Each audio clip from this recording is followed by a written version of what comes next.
Bienvenidos a su programa El Hombre Católico en el mundo de hoy, donde buscamos formarnos como adultos en la doctrina católica, llevando el mensaje del Evangelio a diversos ámbitos de la vida, fortaleciendo las virtudes cristianas fundamentales frente a las nuevas tendencias de pensamiento.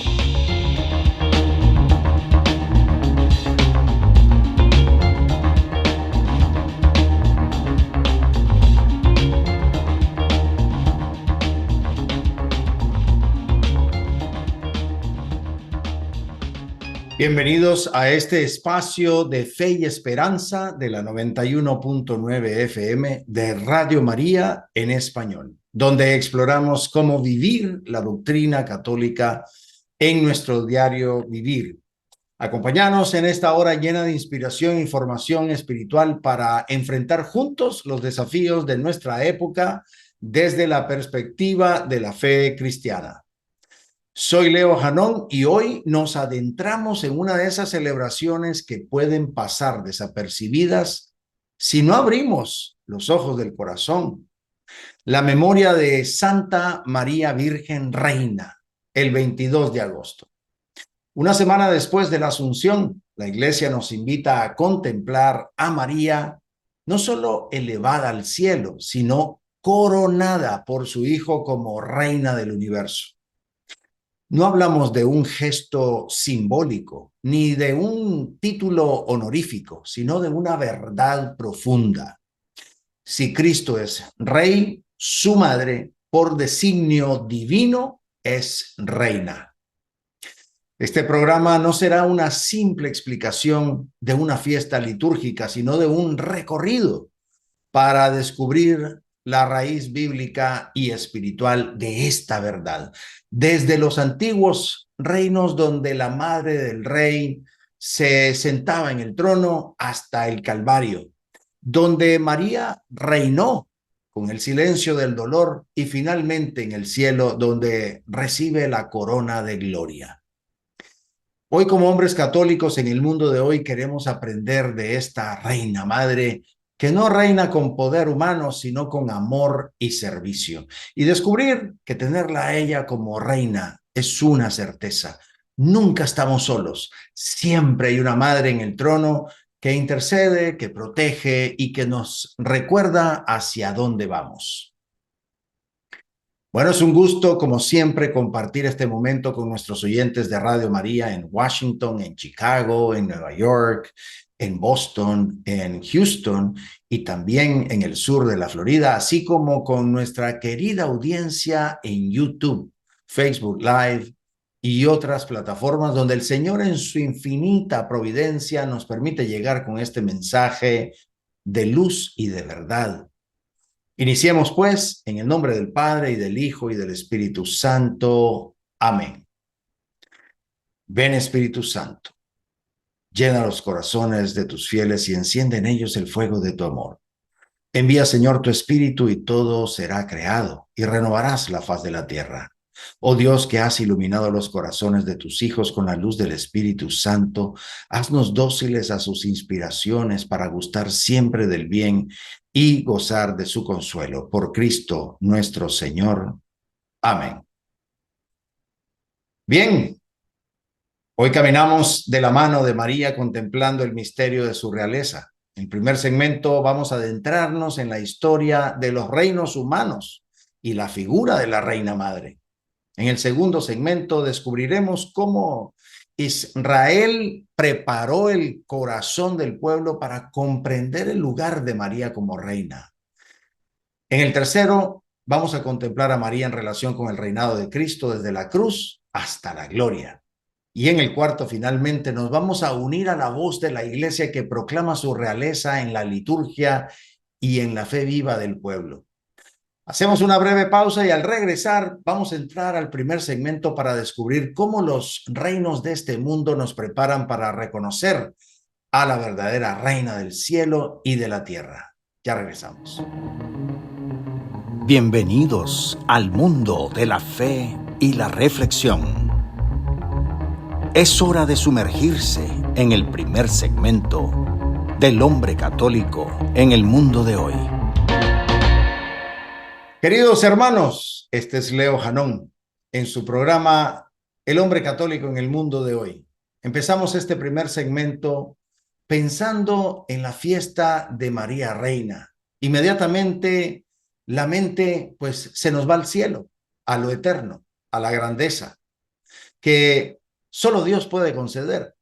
Pero antes de llegar a ese horizonte de fe, conviene detenernos y mirar hacia atrás, hacia la historia de la humanidad, porque la idea de un reino, de un rey y de una reina, no nació en la teología cristiana, sino que formó parte de la experiencia humana desde tiempos muy antiguos.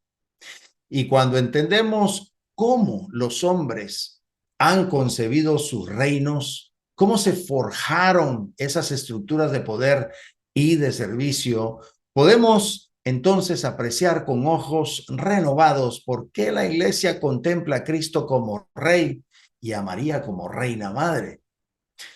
Hoy quiero que caminemos juntos en esa historia, casi como quien escucha un relato alrededor del fuego, para luego entender el sentido espiritual más profundo de nuestra fe. Si nos remontamos a las civilizaciones más antiguas, pues nos vamos a encontrar con figuras que eran más que simples gobernantes, eran símbolos vivientes de la unidad de un pueblo. Pensemos, por ejemplo, en Egipto, con sus faraones considerados casi divinos, o en Mesopotamia, donde los reyes eran vistos como mediadores entre los dioses y los hombres. El rey no era solo un administrador, era el corazón que mantenía latiendo a toda la sociedad. La gente lo miraba y veía en él un orden, una protección, una continuidad. Era en muchos sentidos el espejo en el que el pueblo reconocía su identidad. Pero claro, no todo era gloria y grandeza. Detrás de la magnificencia de los palacios y los tronos, pues también había la fragilidad del ser humano. Los reinos nacían y caían, los reyes morían y la historia seguía adelante. Esa caducidad nos recuerda que por más espléndida que parezca la realeza terrena, siempre está marcada por la finitud y el error humano. Sin embargo, ese anhelo de un orden, de una figura que encarne la protección y la justicia, pues seguía permaneciendo en el corazón del hombre. Y aquí, querido varón de Dios, está lo fascinante. Sin saberlo, todas esas culturas estaban preparando el escenario para algo mayor, porque ese deseo de un rey perfecto, de un reino estable y eterno, pues estaba escrito en el corazón humano y un día encontraría su respuesta en Cristo, el verdadero rey. Pero antes de llegar ahí, es hermoso mirar cómo el hombre buscaba a tientas lo que solo Dios podía darle plenamente. Ahora bien, si hablamos del rey, pues no podemos dejar de lado a la reina. Y aquí la historia nos ofrece matices interesantísimos. En muchas culturas antiguas, la reina era en efecto la esposa del rey, pero en otras, sobre todo en ciertos reinos orientales, la reina madre, la madre del rey, ocupaba un lugar de honor especial, casi sagrado. Ella no gobernaba en primera línea, pero ejercía una influencia profunda en la corte, en la vida política, incluso en la cultura del pueblo. Era vista como consejera o como guardiana de la tradición o como mediadora de la misericordia. Podemos imaginar las escenas de los pueblos cuando veían pasar al rey en su esplendor, pero también cuando la reina madre aparecía, había un reconocimiento diferente, casi como más cercano, más humano. Es decir, la madre del rey no solo era parte de la familia real, sino un símbolo de ternura y de continuidad. Ella había dado la vida al rey, por eso mismo merecía una reverencia única. Si lo pensamos bien, esa figura histórica es clave para entender lo que luego, en la plenitud de los tiempos, la Iglesia contemplará en María Santísima.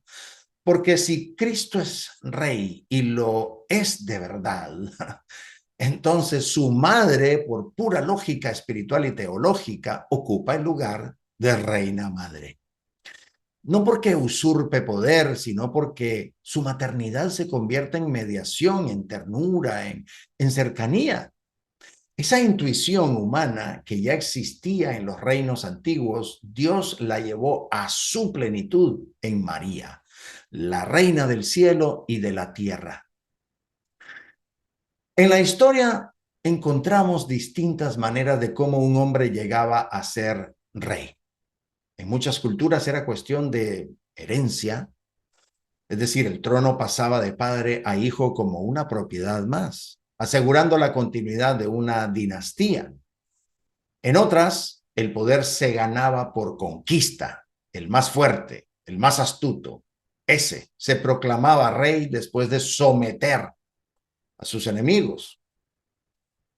Pensemos en Alejandro Magno, que a los 20 años heredó un reino y en pocos años lo expandió con la espada hasta los confines del mundo conocido.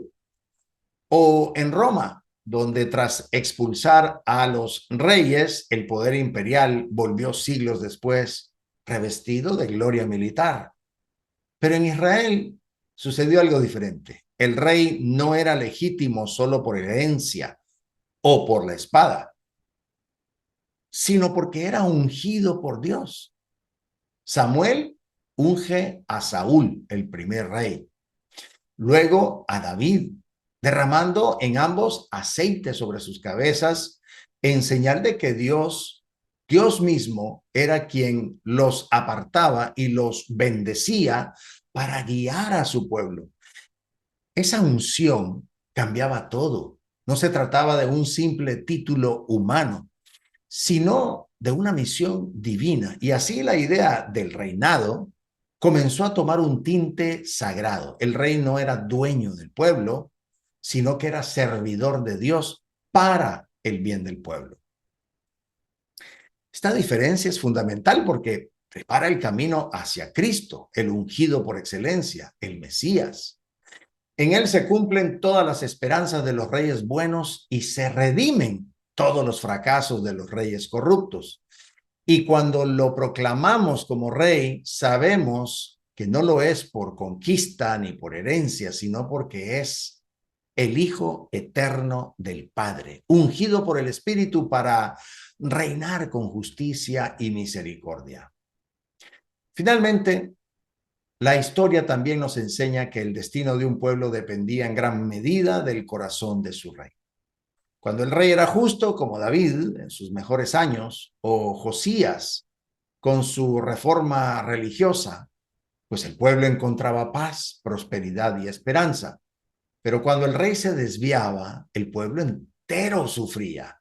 Pensemos en Acab, que arrastró a Israel a la idolatría, o en Roboam, cuya dureza dividió el reino. Es decir, la vida del pueblo estaba ligada al corazón del rey. Y esto nos ayuda a entender por qué la figura del rey tenía tanto peso en la conciencia de los antiguos. El rey no era simplemente un administrador de impuestos ni un general de ejércitos. Era un referente moral y espiritual. Lo que él decidía y vivía se reflejaba en la vida de todos. Por eso los profetas no tenían miedo de confrontarlos. Natán frente a David, Elías frente a Acab, Isaías frente a Ahaz. Porque un rey que olvidaba a Dios arrastraba tras de sí a toda una nación. Y aquí aparece un detalle hermoso. Junto al rey, la reina madre a menudo era vista como una figura de equilibrio, de consejo, incluso de misericordia. Ella recordaba al hijo que el poder debía estar al servicio del pueblo. Y ahí que la figura de la reina madre en Israel se convirtiera en símbolo de intercesión, preparando el camino para comprender cómo María Santísima, Madre del Rey de Reyes, se convierte en nuestra reina, no para dominar, sino para acompañar y guiar a sus hijos. Querido varón de Dios, al mirar la historia de los reinos humanos, descubrimos que todos fueron apenas un anticipo, un ensayo imperfecto de lo que Dios tenía preparado, un rey eterno y una reina madre que no conocen corrupción ni límites. Los faraones, los reyes de Mesopotamia, los ungidos de Israel, todos reflejaban el anhelo profundo de la humanidad de tener un rey justo y una madre cercana que intercediera. Y en la fiesta de María Reina, la Iglesia nos recuerda que ese anhelo encontró su plenitud. Cristo es el Rey de Reyes y María, su madre, es también nuestra Reina Madre, cercana, tierna y fiel, que no gobierna con poder humano, sino con la fuerza del amor y la intercesión. Vamos a una pausa y al regresar vamos a hablar sobre la Reina Madre en Israel, ese preludio de María Santísima. Ya volvemos. Estamos en continuo crecimiento espiritual. El hombre católico en el mundo de hoy seguirá en un momento. Estamos de regreso en este segundo segmento y vamos a hablar de esa Reina Madre en Israel que es el preludio de María Santísima. Si en el primer segmento vimos cómo los reinos humanos anhelaban estabilidad y un rey que guiara sus destinos, pues ahora nos adentramos en la historia de Israel, ese pueblo escogido que tenía como único rey a Dios. Sin embargo, llegó un momento en que el pueblo quiso parecerse a las demás naciones y pidió un rey de carne y hueso. Dios en su pedagogía se los concedió, aunque no sin advertencias. Pero aquí en medio de ese proceso surge algo muy hermoso. En la monarquía davídica aparece también una institución especial, la de la reina madre, que en hebreo se llama Jebirá. Ella no era la esposa del rey, sino su madre, y ocupaba un lugar de honor y de intercesión. Esta figura es fundamental porque prepara el camino para comprender el reinado de María, la madre del verdadero rey. El libro de Samuel nos narra con detalle cómo los ancianos de Israel se acercaron al profeta y le pidieron: constitúyenos un rey que nos gobierne como todas las naciones. Esa petición revela la tensión del corazón humano. Por un lado, la seguridad visible de un rey terrenal, y por otro lado, pues la fidelidad a un Dios invisible que ha sido siempre su rey. Dios responde a través de Samuel, el profeta, advirtiendo que un rey humano impondría cargas, ejércitos y también impuestos. Sin embargo, el Señor respeta la libertad de su pueblo y les concede lo que piden. Este episodio no solo es un dato histórico, es una catequesis viva, porque Israel quería parecerse a los demás y Dios pues quería enseñarles que incluso en medio de la debilidad de los reinos humanos, Él seguiría guiando la historia hacia un reinado superior. Y así la institución del rey se convierte en un escenario donde Dios va revelando su plan poco a poco.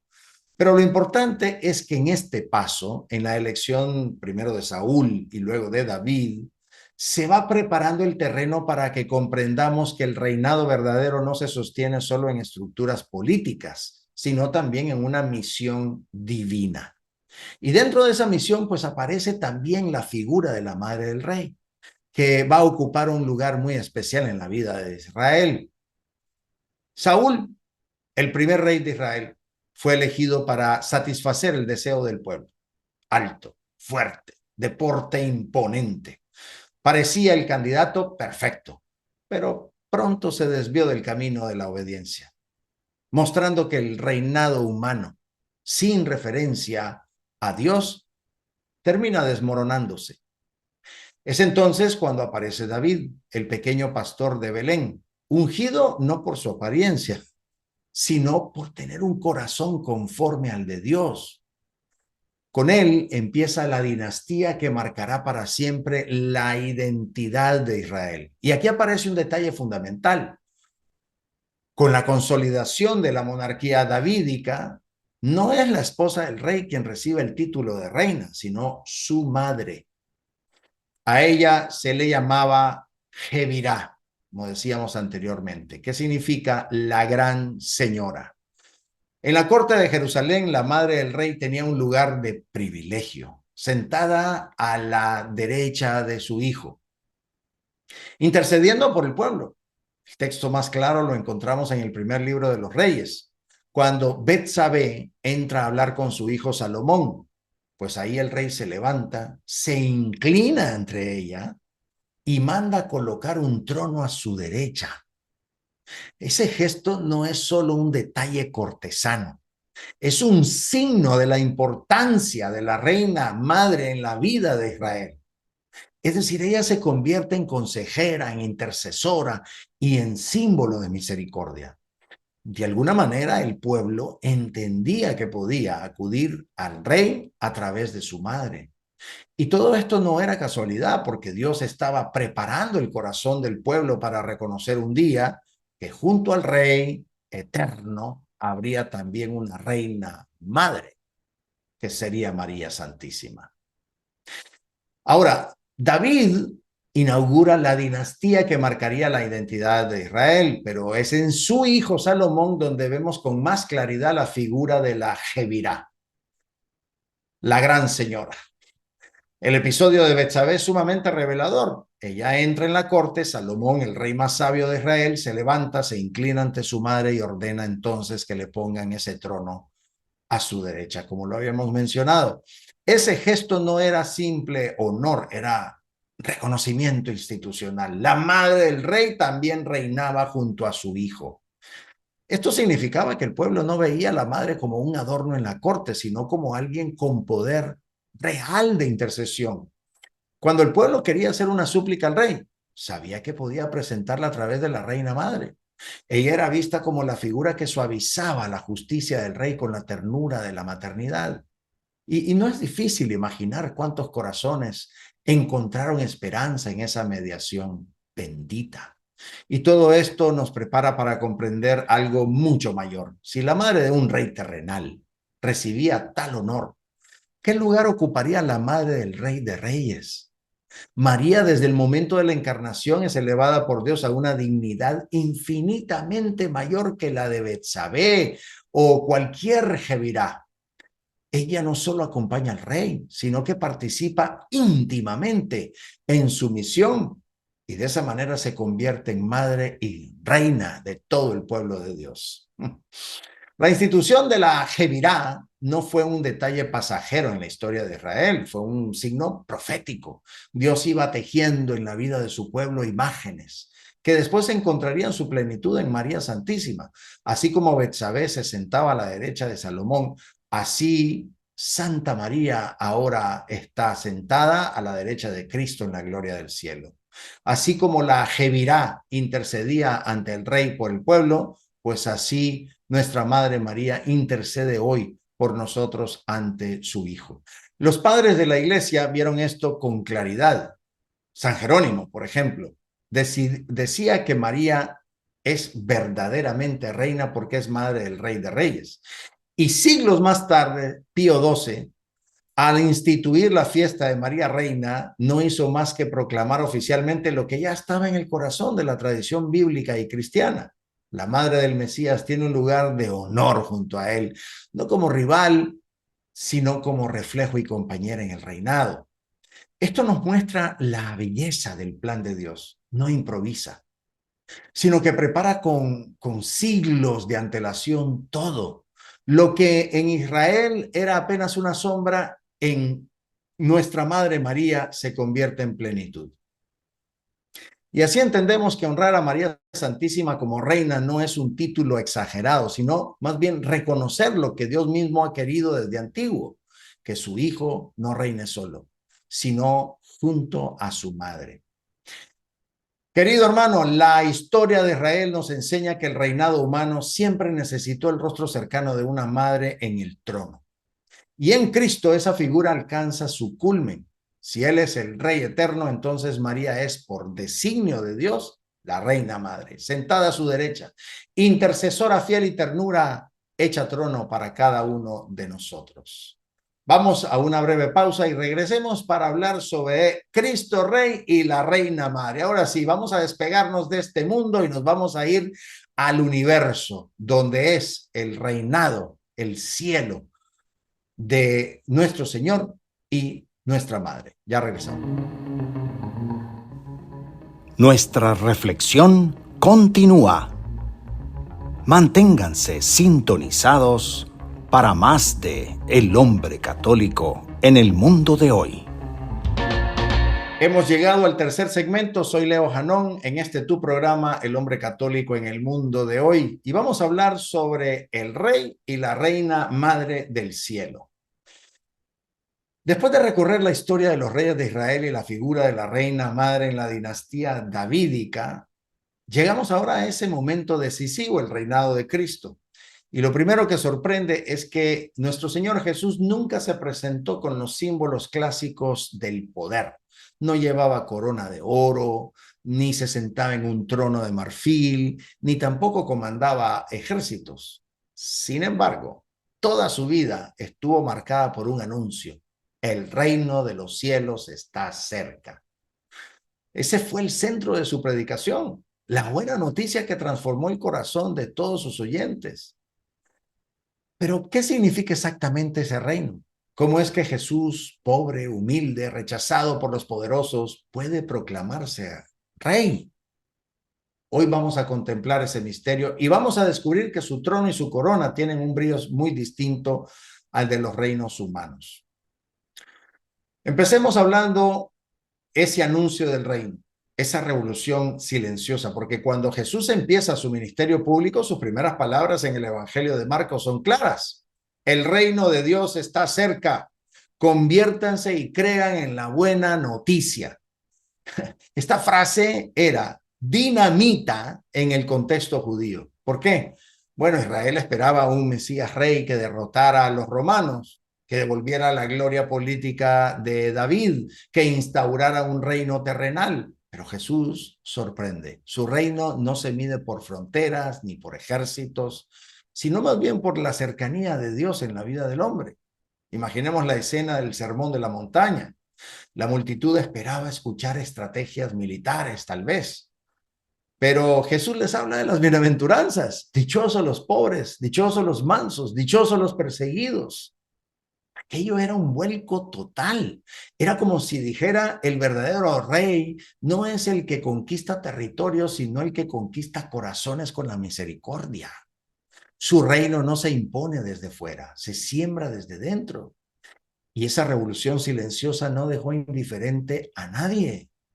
Algunos lo siguieron fascinados, otros lo rechazaron porque no cumplía sus expectativas políticas. Pero todos entendieron algo: en Jesús estaba ocurriendo algo nuevo, algo que no encajaba en los moldes del poder humano. Su reino empezaba en lo pequeño, como la semilla de mostaza, como el grano de levadura en la masa, o como un tesoro escondido. Y hasta hoy esa semilla sigue creciendo en medio de la historia. La declaración más solemne de Jesús como rey no ocurre en un palacio, sino en un juicio frente a Poncio Pilato, representante del poder más grande de la época, Roma. Ahí Jesús es interrogado: ¿eres tú el rey de los judíos? Pilato esperaba una respuesta política, una confirmación de que lo justificara para condenarlo o liberarlo. Pero Jesús le responde con una profundidad totalmente desconcertante: mi reino no es de este mundo. Estas palabras han resonado durante siglos. No significan que su reino sea irreal o lejano, sino que no nace de la lógica del poder humano. Su autoridad no depende de ejércitos, ni de riquezas, ni de armas. Su autoridad viene de la verdad. Por eso añade: yo para esto he nacido y para esto he venido al mundo, para dar testimonio de la verdad.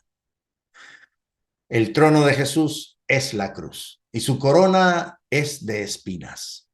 Es un reino que desconcierta porque se funda en el amor hasta el extremo. Para los primeros cristianos esta escena fue una luz en la oscuridad. Vivían perseguidos sin poder político, confesaban con firmeza: Jesús es el Señor, Jesús es Rey. Y esa proclamación no era un eslogan piadoso, era un acto de valentía que podía costar la vida incluso. Significaba creer que ni César ni ningún poder humano tenía la última palabra, sino que Cristo reinaba en el cielo y en la tierra. Y hasta hoy, cada vez que decimos, venga a nosotros tu reino, pues repetimos esa confesión de fe de que Él es verdadero Rey. Y bueno, si decíamos que la cruz es el trono de Cristo, pues entonces no podemos olvidar que al pie de ese trono estaba ella.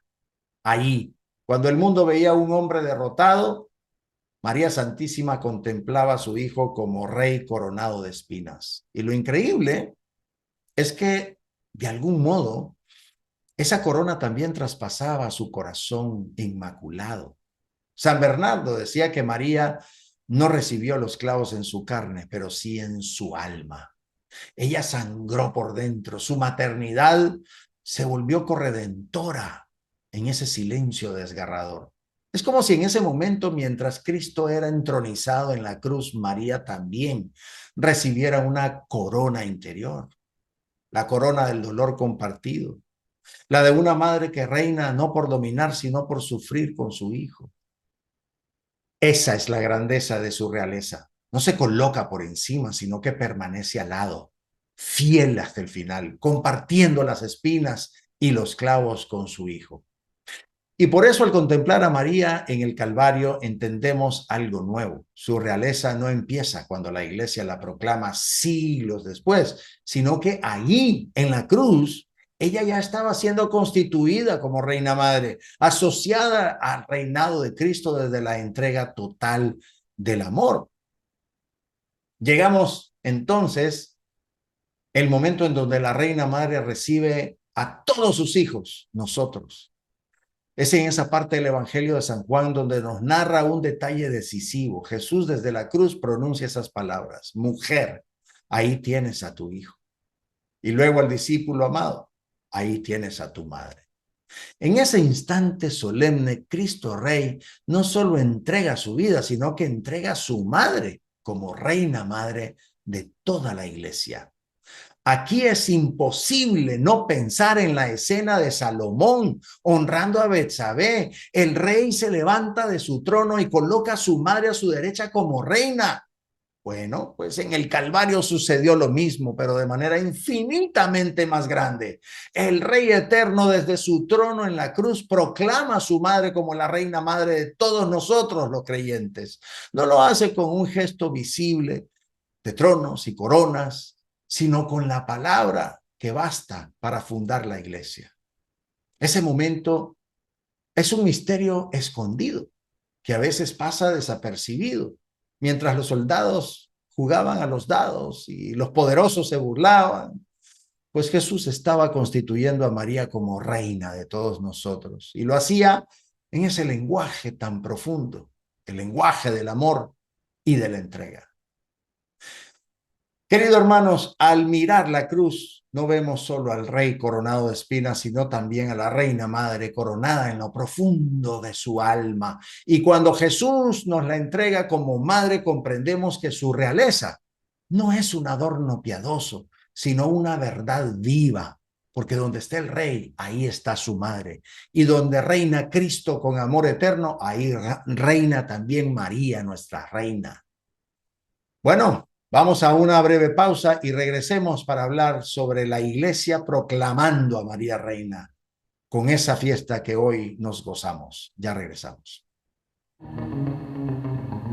El cierre está cerca, pero aún hay más por descubrir. El hombre católico en el mundo de hoy continuará en breve.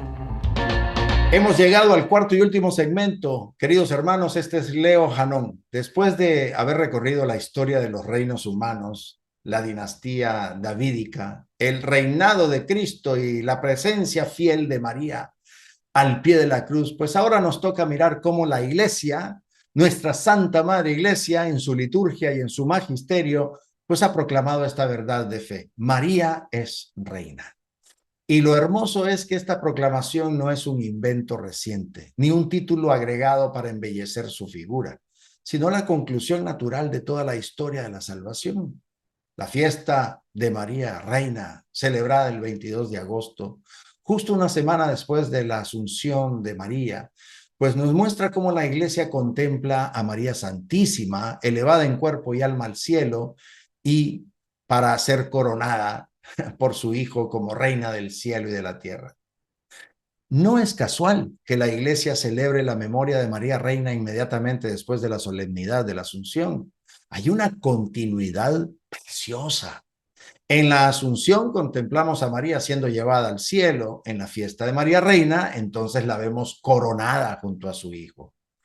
Como decía Pío XII en la encíclica Ad Caeli Reginam en 1954, María es reina porque es madre del rey.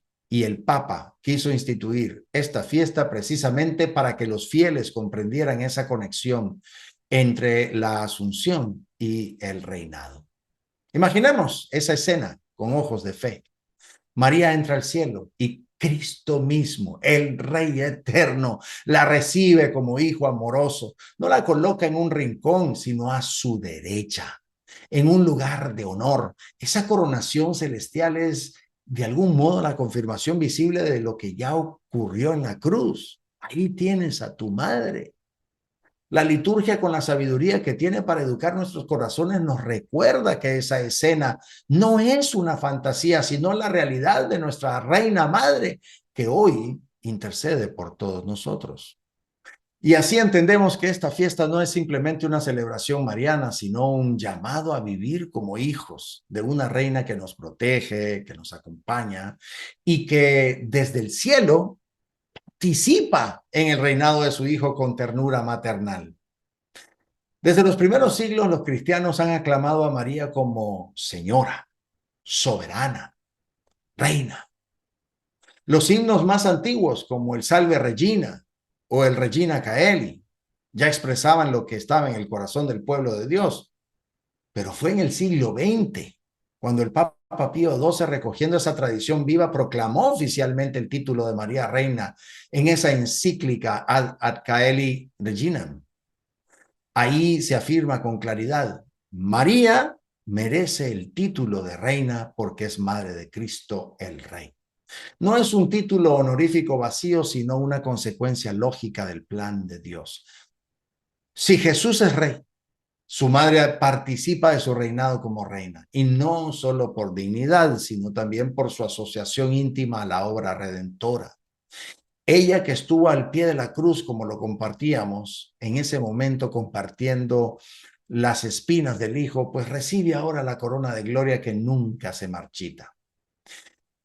En el Catecismo, en el numeral 966, la Iglesia recoge esta misma enseñanza diciendo de la siguiente manera: la Virgen Inmaculada, al terminar el curso de su vida terrena, fue elevada en cuerpo y alma a la gloria del cielo y ensalzada por el Señor como reina de todo lo creado. Es decir, no hablamos de un título poético, sino de una verdad de fe proclamada por la Iglesia que ilumina nuestra vida cristiana. Tenemos en el cielo una reina madre, cercana, misericordiosa e incansable en su intercesión. Es una cosa donde impacta de la misma forma que impacta en la anunciación con la encarnación. Inmediatamente el fiat, bueno, pues ahí se dio también la encarnación. Lo mismo sucede con la asunción. Inmediatamente siendo asunta, es ubicada a la derecha de su Hijo como reina madre.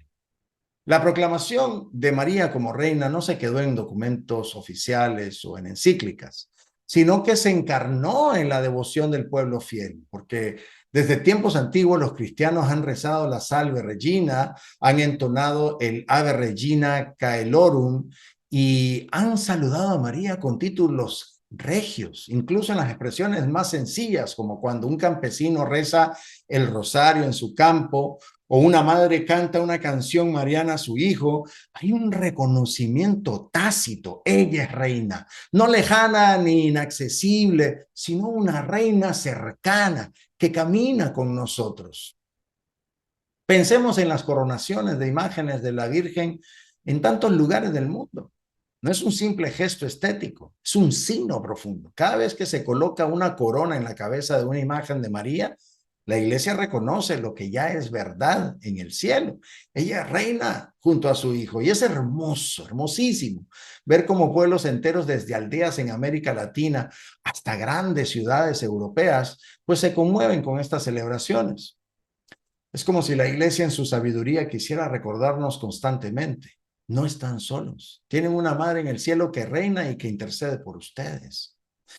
Esa certeza ha sido sostén de santos, de mártires y de muchas familias sencillas a lo largo de la historia. Decir que María es reina no significa imaginarla en un trono distante, rodeada de lujos, ajena a nuestra realidad. Su reinado es distinto. Es un reinado maternal. Reina porque sirve, reina porque intercede, reina porque ama sin medida. Y su grandeza no la aleja de nosotros, sino que la acerca aún más. Para el hombre católico de hoy, esta verdad es un desafío y a la vez un consuelo. Un desafío porque nos recuerda que si tenemos una reina que sirve, pues entonces nuestro liderazgo como padres, como esposos, como trabajadores, incluso como ciudadanos, pues debe ejercerse también como servicio y entrega y no como dominio. Y a la vez también es consuelo, porque sabemos que cada lucha, cada dificultad, cada batalla diaria en este mundo secularizado, no la enfrentamos solos. Tenemos una reina madre que nos sostiene, que nos escucha y que nos presenta ante su Hijo.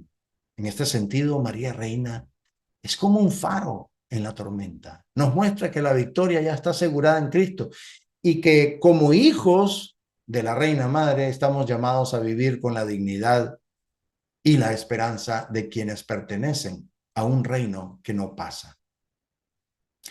Queridos hermanos, al contemplar a María como reina, vamos a descubrir que la corona que lleva no es de oro, sino de amor. Que su trono no está distante, sino en el corazón de cada uno de sus hijos, y que al mirarla elevada en gloria junto a su Hijo, sentimos que en ella ya está cumplido lo que un día esperamos vivir también nosotros, reinar con Cristo en el cielo, en el reino eterno donde la Reina Madre nunca dejará de guiarnos. Queridos hermanos, varones de Dios, hoy hemos recorrido juntos una historia fascinante, la historia de los reinos humanos, con sus luces y sombras. También vimos la historia de Israel, que descubrió en la Reina Madre un signo de cercanía y de intercesión. Y también hemos visto la historia del Calvario, donde el verdadero rey fue entronizado en la cruz y junto a él su madre recibió en silencio la corona del dolor y del amor.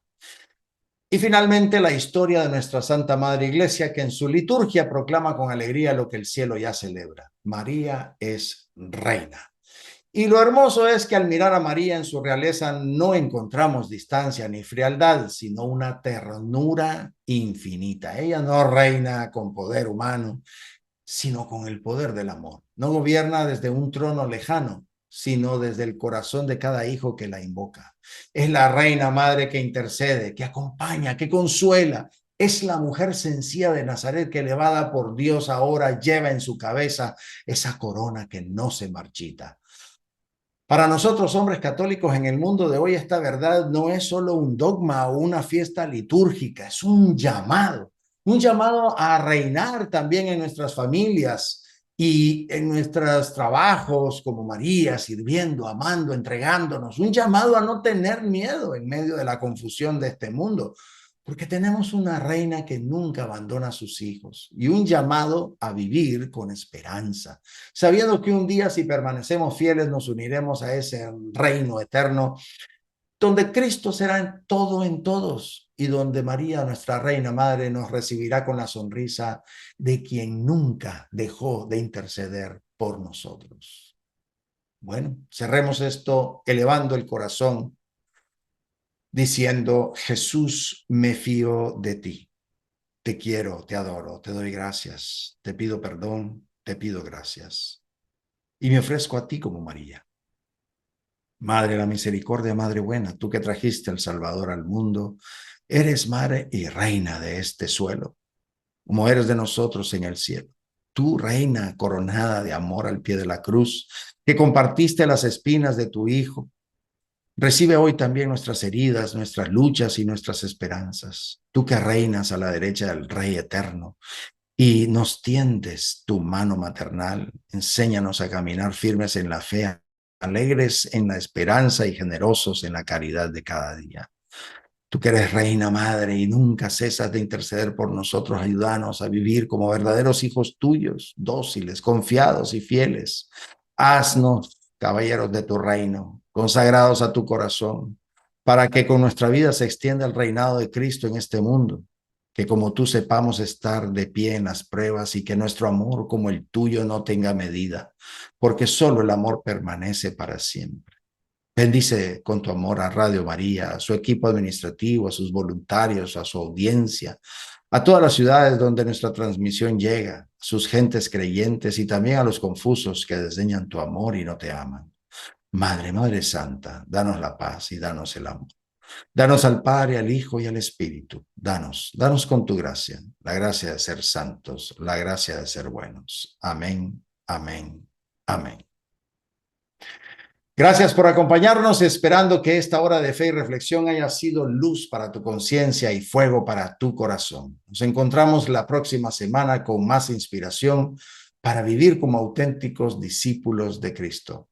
Hasta entonces. Estuvo con ustedes el hombre católico en el mundo de hoy. Esperamos haberles guiado hacia una comprensión más profunda de su fe, permitiéndoles aplicarla en su vida diaria y contribuir al bien común y a la transformación positiva del mundo. Los esperamos, con el favor de Dios, en nuestro próximo programa.